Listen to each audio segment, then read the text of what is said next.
핑계거리가 있어야 되잖아요. 그래서 어떤 핑계를 대냐면 세상에서 가장 아름다운 여인의 조각상을 만들어요.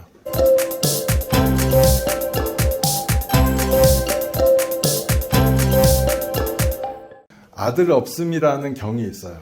그러니까 무자식경이 한문으로 치면 무자식경이고 그냥 풀어서 쓰면 아들 없음 경인데, 이 경을 어디서 나온 내용이냐면 빠세나디 왕이 있어요. 이 왕은 부처님 법을 너무 좋아해가지고 수시로 왔어. 절에. 하루 아침이 되면 그냥 절에 와. 절에 왔다가 부처님과 뭐 별 얘기 다 해. 그냥 소소한 얘기 하다가 돌아가시고 하는데, 그날은 이제 부처님께 어떤 얘기 해주냐면, 제가 오늘 엄청난 부자 억만장자의 모든 재산을 제가 다 몰수해가지고 나라의 재산으로 귀속시키고 왔습니다. 이랬어요. 뭔 일인가 이렇게 물어보니까 뭐냐면, 그때 당시 법에는 자식이 없으면 나라가 그 땅을 가져가기로 돼 있어요. 그런 법이 있었어. 그래가지고 근데 그 집이 자식이 없는 거예요. 자식이 없으니까 나라에서 법으로 돼 있으니까 나라에서 다 가져갔지. 제가 어느 날 이 얘기를 우리 스님들 앞에서 이렇게 살짝 했는데, 그때 왜 했냐면, 제가 요새 저출생과 관련된 사업들을 많이 하잖아요. 하니까 자식이 없으면 그 재산을 나라가 가져가면 내가 볼 때는 유산 자식한테 넘겨주려고 자식을 많이 낳지 않겠냐. 내가 이 얘기를 했어. 근데 취지는 이거긴 한데, 이제 내용은 구체적으로는 뭐가 되냐면, 자식이 있으면 그 자식한테 더 주는 거지. 그러니까 뭐냐면, 내 아들이 셋인데 첫째는 자식이 없고 둘째 없으면, 그러니까 손주까지 이제 유산 나눠준다 이 말이지. 그러면 자식 있으면 어때요? 유산을 많이 받는 거지. 그러니까 이제 나는 이제 이 인도법이 있길래 그런 얘기를 한번 했더니, 갑자기 거기 어떤 스님께서 내일 국회의원 5명을 만날 약속이 잡혀 있는데 내가 이 얘기를 해야겠네. 그래요. 하셨나 모르겠어요. 여차하면 법으로 만들어질 수가 있는데 아무튼 그렇습니다. 그러면서 이 빠스나디 왕이 뭐라고 하냐면, 이제 갔는데 자식이 없으니까 나라한테 다 가져간다는 거 본인이 알잖아요. 그러면 돈이 많으면 어떻게 해야 돼요? 좀 자기가 쓰면 되잖아. 근데 봤는데 안 썼다는 거야. 살림살이가 옹색하기가 이루 말할 데가 없대요. 그리고 그분이 돌아가셨는데 조문을 아무도 안 오더래. 왜? 평소에 베푼 게 없으니까. 그리고 자기는 옹색하게 살고. 그럼 도대체 그 사람은 돈을 왜 모은겨? 그죠? 어디다가 쓰려고 하는 건 아닌가? 그죠? 그러니까 모으는 기쁨만 느낀 건가? 그래갖고 아무도 쓰지도 않아가지고 공덕도 짓지 못해서 그 사람의 명복을 빌어주더니 하나가 없고, 쓸쓸하게 재산은 왕이 와서 다 가져가고, 이거 뭐 하는 거예요? 그래가지고.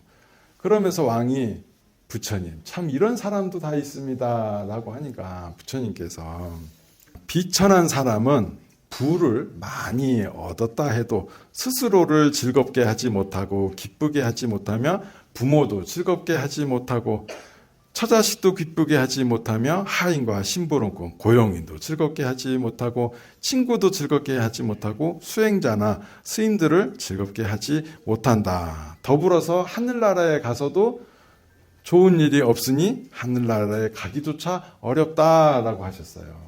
그러니까 있으면 좀 써야 될 것인데 못 쓴 거지. 베풀지를 못하는 거라. 그러니까 얼마나 이제 안타까운 마음을 표현하신 게 되겠죠. 그래서 이런 동짓날이 되면 왠지 더 마음도 헛헛하고 쓸쓸하고 그렇잖아요. 그러면 이럴 때 추운 날 어려운 분들이 계시다는 것을 떠올리고 보시를 하셨으면 좋겠다 생각을 합니다. 더불어서 우리 스님들 중에 가장 가난한 사람 곁에 늘 머물렀던 스님이 계세요. 늘 어려운 사람, 불쌍하고 그런 분들이 스님이 계셔서 누굴까요? 감사합니다. 정답이 나왔어요. 가섭 스님, 가섭존자. 박수 한번 쳐줄까요? 잘했습니다. 이 가섭존자 같은 경우는 항상 탁발을 나가도 가난한 집만 찾아갔어요. 그리고 당신이 선정에서 나오면, 우리 스님들이 수행과 선정에서 깊이 빠져 있다가 그 산매의 순간에서 빠져나와서 첫 공양 받는 게 큰 공덕이 있어요. 그래서 워낙 이 가섭 스님은 가난한 이들만 가서 보시를 받았기 때문에 수행도 높은데 공덕까지 많이 지었어요. 그래가지고 천신이 몰래, 신이잖아, 신. 자기는 공양을 내고 싶은데 뭐 부자한테 공양도 안 받아, 신한테도 공양을 안 받으셨어. 그러니까 공양을 낼 틈이 없어. 자기는 너무나 공양을 내고 싶어. 그래서 어떻게 했냐면 한 신이 자기가 그냥 모습을 아주 가난한 거지 사람으로 숨겨요. 흔적을 절대 모르게 해갖고 공양을 냅니다. 그 가섭 스님이 또 공양을 받아주셨어요. 워낙 어렵고 힘든 사람이라. 그래서 어렵고 힘든 사람이 왜 그렇겠어요? 공덕을 많이 못 지었다는 거죠. 그래서 공덕 지을 기회를 주기 위해서 가섭 스님이 굳이 그렇게 어려운 사람들한테만 가서 공양을 받았다. 이 가섭 스님도 이런 출가할 때 어떤 일이 있었냐면, 출가할 때 원래는 일찍 출가를 해야 되는데 자기는 출가하고 싶은 마음이 있는데 부모님이 안 보내죠, 출가를. 왜 그랬을까요? 아들이 하나밖에 없었어. 딸은 유산을 안 줬대요, 그때. 아무튼 아들만 줬는데 아들이 출가를 하면 어떻게 돼요? 재산이 없어지는 거지. 그래서 부모님이 절대 출가를 안 시켜. 그래서 근데 결혼을 하면 또 출가하기 어려울 것 같아서 결혼을 안 하려고 하니까 그냥 그래도 부모가 결혼시키려고 하니까 할 수 없이 핑계거리가 있어야 되잖아요. 그래서 어떤 핑계를 대냐면 세상에서 가장 아름다운 여인의 조각상을 만들어요. 인간에 없는 모습의 아름다운 조각상. 사람이 없어. 왜 사람이 없으면 어떻게 된다? 못 구하죠, 그 여인을. 그리고 부모님한테 그 조각상 보여주면서 요 정도 아름다움을 가진 분이면 제가 결혼을 하겠습니다, 이랬어. 구할 수 있을까요? 못 구하는데 아예 한 명이 있어요. 안타깝게도 한 명이 있었어. 그 경전에 나온 이들 중에 가장 아름다운 여인이에요. 이 여인, 근데 이 여인도 결혼을 하고 싶을 생각이 없었어요. 근데 이제 조각상보다 사실 더 아름다웠다고 표현이 되거든요. 그러니까 어쩔 수 없이 결혼을 하게 되는데 부모끼리 만나서 합의를 했어요. 그래서 서로는 결혼 안 하겠다고 당신이 파기하시오 하고 편지글을 썼는데 그거를 미리 심부름한 사람들이 그걸 다 보고, 야, 이거 우리 둘이 편지 전해줘갖고 결혼 파토나면 우리 목숨을 보존하지 못한다. 이거 없던 일로 하자고 둘이 찢어버려요. 그래갖고 잘 전해줬습니다 하고 거짓말로 해서 둘이 결혼을 하게 돼요. 결혼해서 할 수 없이 사는데 둘이 합방을 하지 말자라고 약속합니다. 서로의 오해가 풀려가지고. 그래서 좀 살다 보니까 부모님들이 돌아가셨어요. 가섭존자 입장에서는 다행이다 생각을 했고, 그래서 이제 돈이 너무 많으니까 이 돈을 어떻게 써야 되나 봤더니 부모님의 가업이 큰 농장을 하시는 거예요. 그럼 농사일을 조금 살펴봐야 되나 하고 농장 한 일을 가보니까 맨날 그 소 회초리로 치지를 않나, 뭐 이것저것 뭐 약치고 뭐 쫓아내고 뭐 멧돼지 활로 쏘고 있고 맨날 누구를 죽여야만 내가 먹을 거리가 생기는 거라. 그러니까 어떻게 생명을 죽이면서 나의 행복을 누리겠는가 싶어가지고 자기의 재산을 부인과 동의를 해가지고 다 하인들한테 나눠줍니다. 자, 갖고 각자 땅도 다 나눠줘. 다 나눠주고 가고 자기가 먼저 출가를 합니다. 약간 부족한 부분들은 부인 보고 부인이 마지막까지 잘 처리하고 오시오 하고 본인이 떠나서 출가를 해요. 그래서 부처님을 만나게 되고 최고의 부처님 제자 가운데 첫 번째 제자가 됩니다. 그래서 너무나 이제 훌륭하신 스님이신데 이렇게 보시와 나눔은 모든 좋은 일의 첫 번째 시작이다는 것입니다. 그래서 부처님께서는 이 가섭존자를 칭찬하기 위해서 어떻게 하셨냐면 당신의 가사를 직접 벗어서 가섭 스님에게 줍니다.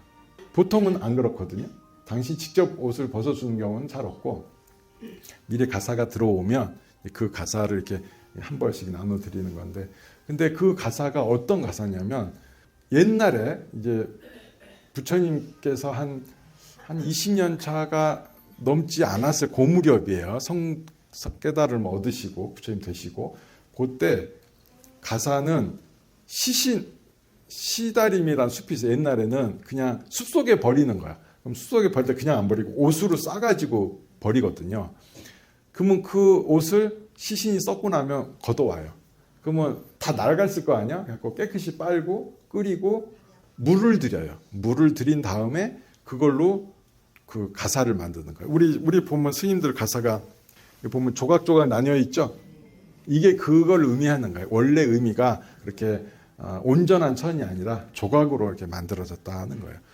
근데 그 부처님의 가사는 어떤 천으로 만든 거였냐면 마가다국의 도시 성에 살던 여종의 시신을 쌌던 종인 거예요.